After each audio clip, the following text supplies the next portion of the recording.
नार्जारिया दिनै जे फाइनालाव थांगासिनो दङ मा खावलायनो गोनां बर'नि सासे आगोमा जोंहा फंबाय नबजित नार्जारि ग्रान्ड फाइनालि सहैनायनि मोनसे स्टेटासाव दङ DID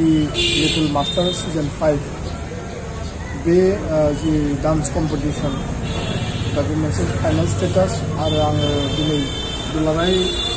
बर' माहारि गासै बर'नि आइ आफा जोंनि इयां जेनेरेशन गासैनिसिमबो दुलाराय बर' फरायसा आफादनि जानानै दंग्लायो आं साफ्रोमखौबो खावलायो जाहाथे जोंनि सासे आंगो बर' फिसाया मुम्बाइनि बा इन्डियानि greatest dance competition DID little master season 5 आव नबजित नार्जारिया जाहाथे देरहानानै फैयो आरो बिथांखौ देरहाहोनो थाखाय जोङो गासैबो गावबा गावनि मबाइल नाम्बारनि गेजेरजों जोंनियाव न'खराव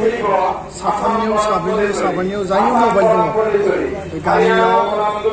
ओनसोलाव आरो जोंनि जि कलेज इउनिभार्सिटि दङ आरो बे कलेज इउनिभार्सिटि हस्टेलफोरावबो जोङो मोनसे केम्पेइन खालामनानै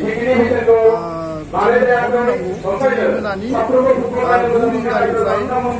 23 मोनाबिलिनि 9 रिंगासिम बे भटिंआ जागोन साफ्रोमखौबो भटिं होनानै नबजित नार्जारिखौ देरहासार होनायाव मदद खालामनो थाखाय आङो खावलायबाय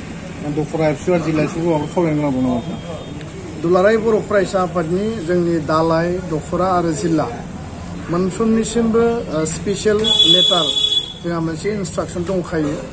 जे नबजित नार्जारिनि फ्लेक्स बानायनानै जोंनि ओनसोलफोराव गामिफोराव बा कलेज इउनिट कमिटि बा इउनिभार्सिटि इउनिट कमिटियाबो बेखौ केम्पेइन खालामनांगौ आरो पाब्लिसिटिनि गेजेरजों रायजो राजाखौ बा गासैबो माने गुबुनारिनि सुबुंफोरखौबो बिथांनो भट होनो थाखाय जिखिनि हाबा मावनांगौ बे मोनसे इन्सट्राक्सन दङ आङो दिनैनि बे रादाब बिबुंसारनि गेजेरजों आङो गुरैयै खावलायबावदों जाहाथे जोंनि साफ्रोमबो एबसुनि गोख्रों आरो निष्ठाबान वार्कारफोरा नबजित नार्जारिखौ देरहाहोनायाव हाबा मावो आरो केम्पेइननि जि मोनसे जोरदार मोनसे प्रक्रिया बेखौ खालामनो थाखाय जोबोद गोजोनथाव खौरां बर' माहारिनि थाखाय जे जोंनि सासे फंबाय Nabajit Narzaria DID little master season 5 आव दिनै जायगा आवग्रिनानै दङ आरो बिथांखौ फाइनाल देरहाहोनो थाखाय बा चेम्पियन खालामनो थाखाय दा जिहेतु भटिं लाइना खुलिबाय आरो भटिंनि माने प्रसेसा सोलिगासिनो दङ आङो साफ्रोमबो बर' फिसाफोरखौ आइ आफा नोंथांमोनखौ यांगार जेनेरेशन कलेज इउनिभार्सिटि साफ्रोमबो जायफोर स्टुडेन्ट दङ आं गुरैयै खावलायो जे साफ्रोमबो जि भटिं लाइना जिहेतु खुला जाबाय 23 अक्ट'नि मोनाबिलिनि 9 रिंगासिम जों जेसेबां हायो जाहाथे रावनिबो गंसेबो मबाइला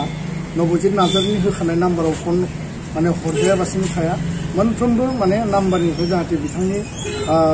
होखानाय नाम्बाराव कल थाङो आं बिनि थाखाय खावलायबाय आरो नबजित नार्जारिया देरहानानै फैगोन जोंहा बेयाव गोग्गानाय थागोन दा बेखायनो बे देरहाहोनायनि जिखिनि प्रक्रिया